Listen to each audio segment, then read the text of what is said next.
Bon matin, Axe, je suis content d'être avec vous à matin, ce jeudi matin pour une dévotion encore. Et si t'es la première fois avec nous, je te souhaite la bienvenue à Axe 21. Bienvenue dans la famille qu'on est. Et je me présente, moi je m'appelle Corentin, je suis responsable jeunesse ici à Axe 21 Sherbrooke. Et aujourd'hui, on va regarder la parole de Dieu ensemble. On va regarder dans Philippiens 3, 12 à 16. Et avant que je lis, je vous encourage à continuer à être autant réactif dans vos commentaires pendant nos lives, à partager, à réagir. Bref, vous savez un peu comment faire, mais c'est beau à voir tout le monde qui partage ces lives-là et comment on peut toucher globalement tous les chrétiens et non-chrétiens dans la francophonie. Donc je vous remercie de vos partages. Ça bénit vraiment d'autres personnes, puis c'est vraiment encourageant. Donc avant que je lise les versets, je vais prier, car je crois que c'est important de prier avant d'étudier la parole de Dieu, pour être attentif à ce qu'il veut nous dire. Donc, prions. Ouais Seigneur, je te remercie pour cette journée. Je te prie pour que tu nous guides à travers ta parole aujourd'hui. Qu'on soit attentif à ce que tu veux nous révéler. Donc on te remercie Seigneur, c'est dans ton nom que je te prie. Amen.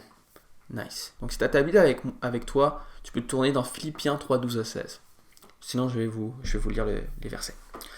Donc c'est Paul qui dit « Ce n'est pas que j'ai déjà obtenu tout cela, ni que je sois déjà parvenu à l'accomplissement, mais je le poursuis, tâchant de le saisir pour autant que moi-même.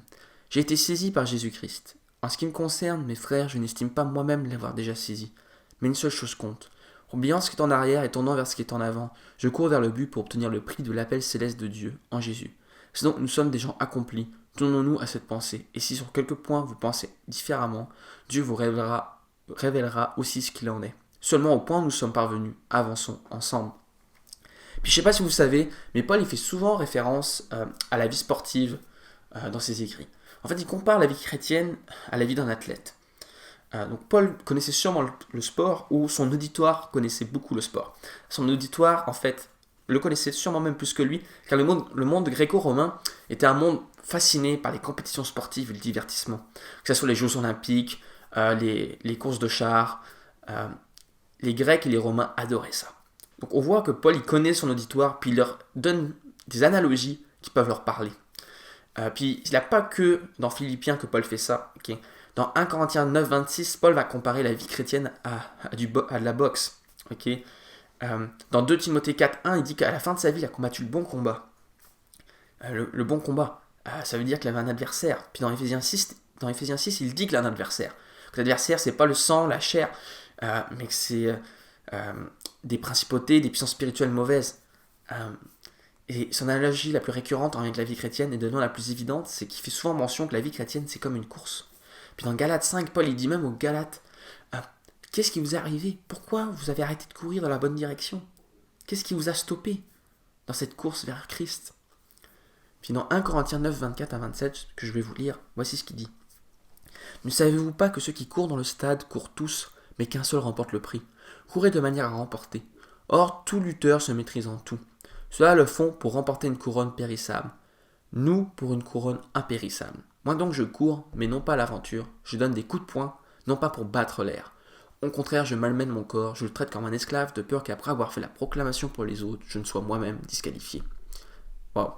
Paul nous montre vraiment que la vie chrétienne est comme un athlète, puis la vie d'un athlète, c'est une vie disciplinée, qui demande parfois des sacrifices. Mais la chance qu'on a, c'est que contrairement aux gens qui jouaient aux Jeux Olympiques dans le temps, qui couraient pour gagner une petite couronne en feuille d'olive, là cette fois-ci, on court pour Christ, pour le royaume de Dieu. La récompense est beaucoup plus grande. Et il n'y a pas qu'un vainqueur, on est tous vainqueurs si on continue la course ensemble. Et ce que j'aime aussi, c'est Paul qui utilise l'image d'un boxeur Puis moi qui connais rien à la boxe, j'ai cherché un peu. Et ce qui parle de frapper dans l'air, c'est que c'est une technique en boxe qui s'appelle le shadow boxing. Puis c'est un outil d'entraînement où le boxeur, il va s'imaginer un adversaire, puis il va esquiver des coups, il va en frapper. Paul, il dit que lui, sa vie, c'est pas faire ça. Sa vie, c'est vraiment d'être sur le ring, de combattre, puis donner des vrais coups à l'ennemi. Donc il utilise vraiment des analogies sportives. Et ça veut dire que ça conforme vraiment à l'idée que la vie chrétienne demande une discipline. Et donc la question qu'on peut tous se poser ensemble ce matin, c'est bien cool cette course, mais comment pouvons-nous réussir cette course? Et j'ai 5 mois pour vous ce matin, qui sont essentiels à la réussite de ta vie chrétienne, à ta course. Donc le premier point, c'est un désir pour plus. Un gagnant n'est jamais satisfait. Okay? Rares sont les athlètes que je connais qui sont satisfaits de leurs résultats. D'habitude, ils veulent toujours se surpasser, atteindre un nouvel objectif. Ils en veulent plus. Paul, il fait pareil. Car les versets avant Philippiens 3, 12, 16, son auditoire pourrait penser que Paul, lui, maintenant, avait fini la course. Et qu'il est parfait. Parce que quelques versets plus haut, Paul, il dit, puis tu peux aller regarder les dévotions précédentes des autres jours, fait par Phil, Jas, Seb, mais Paul, il dit, dans ces versets-là, qu'il voit tout comme une perte et Christ comme un gain. Ça, c'est pas spirituel. T'imagines, tu vas à l'église, t'as quelqu'un qui te dit ça. Soit tu penses que c'est quelqu'un qui se la pète, ou soit justement quelqu'un qui est très très spirituel. Donc tu as l'impression que cette personne-là, elle peut être parfaite. Puis au contraire, Paul il dit dans les versets juste après, puis il le savait que tel les Philippiens auraient dit, ok, Paul lui il a fini la course, il est parfait, donc on va l'écouter parce que lui il a l'affaire. Paul il dit, ouais, je sais où je me dirige, mais je suis pas parfait. Puis voici ce qu'il dit, ce n'est pas que j'ai déjà obtenu tout ça, ni que je sois déjà parvenu à l'accomplissement, mais je le poursuis, tâchant de le saisir. Pour autant que moi-même j'ai été saisi par Jésus. En ce qui me concerne, mes frères, je n'estime pas moi-même l'avoir déjà saisi, mais une seule chose compte, oubliant ce qui est en arrière et tendant vers ce qui est en avant. Donc malgré que Paul reconnaît tout comme une perte et Jésus seul comme un gain, il reconnaît qu'il a toujours du travail à faire. La satisfaction, le contentement du niveau que tu as dans ta relation avec Dieu peut être synonyme de mort spirituelle, de fin de croissance à venir. Dieu va être en relation avec nous. Quoi de plus plate et chiant qu'une relation qui n'évolue pas? Cherche Dieu, cours après lui comme Paul ne s'encourage à faire. Cultive ta relation avec, pour grandir en intimité avec Dieu. Car Jésus nous a saisis, il nous a appelés. Paul dit qu'il a été saisi par Christ. Okay? Paul, il a été littéralement saisi par Christ. Il marchait vers Damas et c'est Jésus qui est venu le voir. Toi aussi, tu as été saisi par Christ, t'es chrétien. Jésus nous a saisis, il nous a appelés pour être dans la course. Il faut rencontrer Jésus pour être dans cette course-là. Il t'appelle à venir dans son équipe. Il est le coach de l'équipe. Il t'a choisi et il veut que tu sois dans sa team. Il voit ton potentiel. Il veut accomplir de grandes choses avec toi durant ta vie. Ne te contente pas d'avoir une relation minimum avec lui. Cultive-la, fais-la grandir. Si Paul considère qu'il n'en a pas fini dans sa relation avec Dieu, je vous garantis que nous non plus. Et Paul ajoute, si donc nous sommes des gens accomplis, tenons-nous à cette pensée. Paul ne se considère pas parfait, mais il se considère mature. Okay? Ça fait plus de 25 ans qu'il est chrétien quand il écrit cette lettre, selon des théologiens. Puis il a gagné en maturité. Sa relation avec Dieu a grandi, son caractère s'est rapproché de celui de Dieu, c'est sûr. Par contre, il n'est pas encore parfait. La pleine perfection n'est pas de ce côté-ci de la vie. Puis quand je me préparais, j'ai trouvé une petite histoire sur Charles Spurgeon, puis je trouvais ça vraiment intéressant. Charles Spurgeon qui est un pasteur au 19e siècle à Londres, et l'histoire va comme suit. Okay. Là, Charles qui se promène, et il a deux jeunes hommes qui viennent voir Charles Spurgeon. Puis ils lui disent que nous, on a atteint la perfection. Maintenant, on est correct, on est parfait en Christ. Et Charles Spurgeon fait « Ah ouais ?» Ils les écoutent parler. Puis Charles, pendant qu'il écoute ce monologue de perfection par ces deux chrétiens-là, dans l'histoire, on nous dit qu'il avait un pichet d'eau à côté de lui. Donc qu'est-ce qu'il a fait? Il a pris le pichet d'eau, puis il a versé l'eau sur la tête des deux hommes. Et bien entendu, la réaction que les deux hommes ont eue a été très hostile envers Charles. Et Spurgeon dit « Ah, je sais ce que je pensais. » Puis qu'est-ce qu'il veut dire par là? Ces gens-là ont réagi de façon hostile envers lui, puis ils prouvent leur imperfection. Donc, non, jamais on sera parfait de ce côté-ci de notre vie. Par contre, on peut tendre vers la perfection, tendre vers la maturité avec Dieu. Et c'est là la beauté de cette course. Et de l'autre côté, on arrivera à cette perfection-là. Mais pendant cette vie, il faut continuer à courir vers Christ. Parce que la Bible nous dit qu'un jour on se tiendra devant Dieu et on aura à rendre compte de chacune de nos actions sur cette terre, qu'on passera à travers le feu.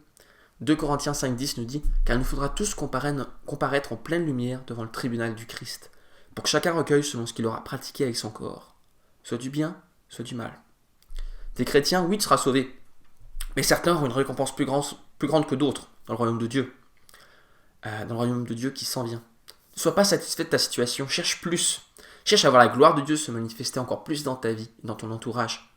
Un jour, nous aurons à rendre des comptes de comment on aura performé dans la course, pour la cause de Christ. Fonce. Mon point 2, c'est la concentration.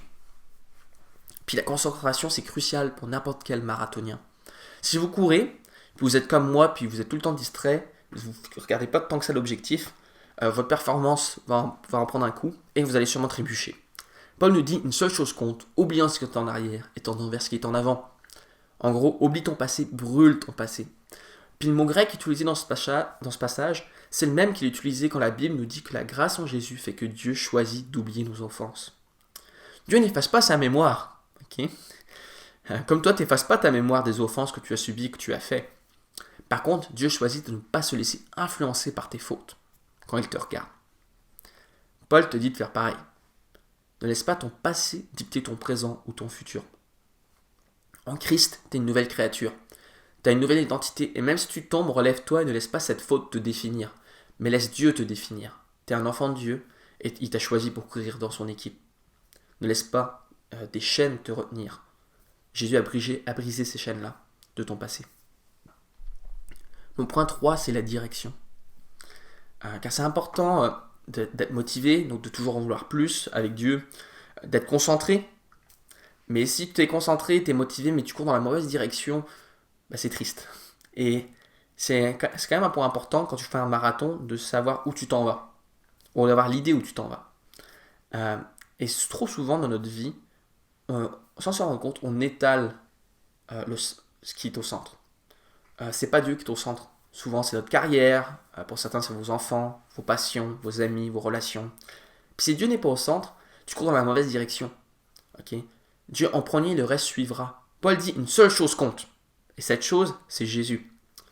C'est radical. Mais le christianisme est radical et un marathon, c'est radical. Si tu en as déjà couru un, c'est pas une partie de plaisir. En tout cas pour moi.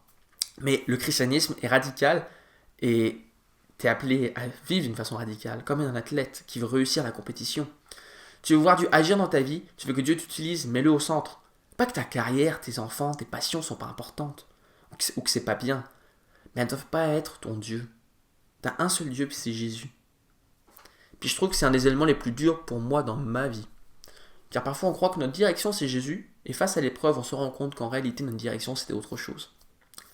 Et c'est de là l'importance d'avoir un culte personnel avec Dieu, un temps intime avec lui pour rester focus, rester concentré avec la bonne direction. La parole de Dieu te ramènera toujours au centre, à Christ.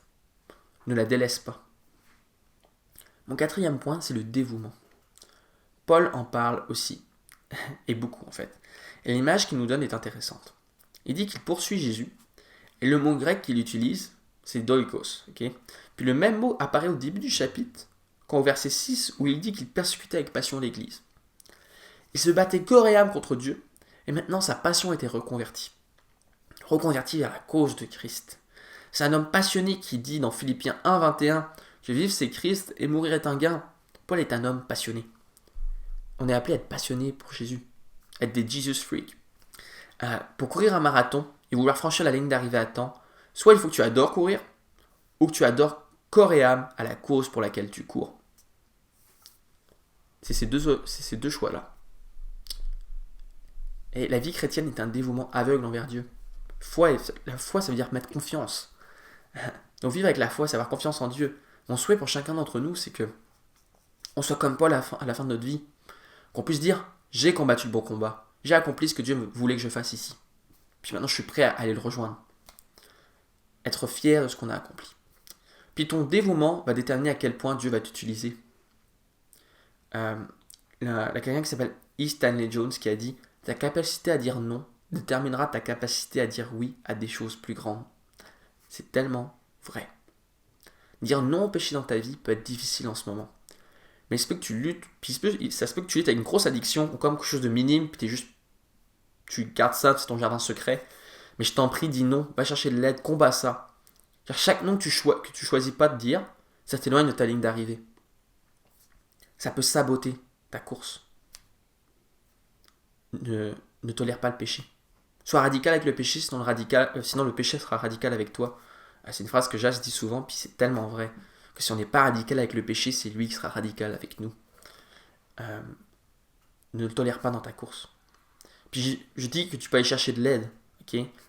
Et mon 5e point, c'est ensemble. La course chrétienne n'est pas une course tout seul. Gloire à Dieu, on a l'Église. Okay? Puis Paul il dit dans le verset 16, au point où nous sommes parvenus, avançons ensemble. Chaque chrétien court ensemble. Je ne sais pas si vous le saviez, mais c'est prouvé que les coureurs performent mieux quand ils courent en groupe que tout seul. En fait, je vais continuer dans cette analogie-là que Paul fait avec le sport, et ça m'a fait penser au Tour de France. Okay? Puis ceux qui ne le regardent pas ou qui ne connaissent pas, c'est quoi? Le Tour de France, c'est une compétition de vélo dans toute la France, où les cyclistes vont compétitionner, que ce soit sur des paysages avec des montagnes à pic ou des vallées toutes plates. Ils avancent en peloton. Chaque cycliste fait partie d'une équipe, ils pédalent ensemble, s'encouragent. Puis le fait qu'ils soient groupés leur permet de garder un rythme, ok? Et le focus sur les lignes d'arrivée. Ils sont une équipe, donc en théorie, il n'y a pas de jalousie. Je dis bien en théorie. L'objectif est que l'équipe fasse un bon score. Donc si un arrive plus tôt que les autres, c'est cool, on se réjouit, car il donne des points à l'équipe. Et si un tombe, on est attristé, on prend soin de lui pour le relever. Puis le Tour de France, c'est pas 24 heures sur 24, ok? Ça commence pas un jour, puis il n'y a pas un temps d'arrêt. On en a des temps d'arrêt pendant le Tour de France. Et ces temps d'arrêt-là, c'est un peu comme c'est des stations de ressourcement où ils vont prendre de l'eau, ils vont pouvoir dormir aussi, ils vont pouvoir reprendre leur souffle. Et c'est pareil dans notre vie chrétienne. Quand on prend un temps de dévotion, un temps de louange, un temps de prière, un temps entre frères et sœurs en Christ pour s'encourager les uns les autres, c'est comme nos stations de ressourcement dans cette course qu'est la vie chrétienne. Et si tu délaisses ça, c'est sûr que tu vas finir par être essoufflé. Et tu vas tomber, trébucher. Et ensemble, on peut s'entraider, ensemble on peut prendre soin des autres. On est appelé à la terminer ensemble et non tout seul. Amen. Et je vais bientôt conclure, mais avant que je vous laisse pour cette journée, peut-être que toi ce matin tu te dis, c'est bien beau le jeûne, mais tu sais pas à quoi ressemble ma vie. Les challenges que j'ai en ce moment, c'est, écoute, je cours même pas, je suis en train de ramper en ce moment. J'aimerais te dire que Christ brise toutes les chaînes. Ok? Puis comme j'ai dit, on est ensemble dans cette course. Donc je t'encourage à nous écrire à requête@commercial-axe21.com, ok? Que ce soit pour avoir de l'aide ou juste la prière, parce qu'on veut prier pour toi, puis on veut te diriger vers des hommes et des femmes de Dieu qui vont t'aider à te relever et à courir vers le but. L'accomplissement du royaume de Dieu sur la terre comme au ciel. Amen. Donc avant que je vous laisse, je fais un petit rappel des 5 points pour finir la course qu'est la vie chrétienne. Le premier point, c'est un désir pour plus. Cherchez toujours à avoir plus de Dieu dans ta vie pour que sa gloire resplendisse dans la tienne et dans ton entourage. Le point 2, la concentration. Une chose compte, Jésus, ton passé ne te définit plus, il ne t'enchaîne plus. Cours. Le point 3, la direction. Mets Dieu au centre, sinon tu vas courir vers autre chose que lui. Entretiens ton intimité avec Jésus. 4, le dévouement. Ton dévouement est crucial pour faire face aux épreuves et déterminera à quel point Dieu va t'utiliser. Rappelle-toi, ta capacité à dire non déterminera ta capacité à dire oui à des choses plus grandes. Et 5, ensemble. Tu n'es pas tout seul dans cette course. Si tu tombes, on t'aidera à te relever. L'Église court ensemble pour son royaume. Tends la main et quelqu'un te relèvera.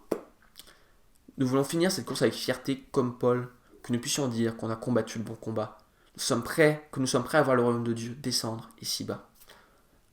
Donc je vais prier, Axe, puis reste avec moi car je vais compris ensemble. Et après, on va se laisser pour passer notre journée. Donc prions. Ouais Seigneur, je te remercie pour cette journée. Je te remercie que pour l'image que tu nous donnes, que la vie chrétienne est comme un marathon. Seigneur, je te prie pour qu'on puisse être alerte par rapport à cette course qu'est la vie chrétienne. Qu'on soit capable de dire non à des choses pour qu'on puisse dire oui à des choses beaucoup plus grandes. Qu'on se mette au centre, Seigneur, qu'on puisse s'entraider ensemble dans cette course. Je te remercie pour l'Église, Seigneur. Au nom de Jésus. Amen. Nice. Donc, merci Axe. C'était un honneur de partager la parole de Dieu avec vous ce matin. Puis j'ai juste 2 petites annonces pour vous. En fait, pour les ados, je te donne rendez-vous demain soir au live d'Axe 21 Jeunesse à 19h30 avec notre invité, JD. On va parler de son parcours dans sa vie chrétienne, comment on a découvert son appel avec la louange. Donc ça va pas manquer sur notre compte Instagram. Et sinon les autres, je vous dis à demain à 7h30 avec Seb Allard qui va conclure le chapitre 3 de Philippiens. Donc soyez bénis et passez une bonne journée. Donc, au revoir Axe.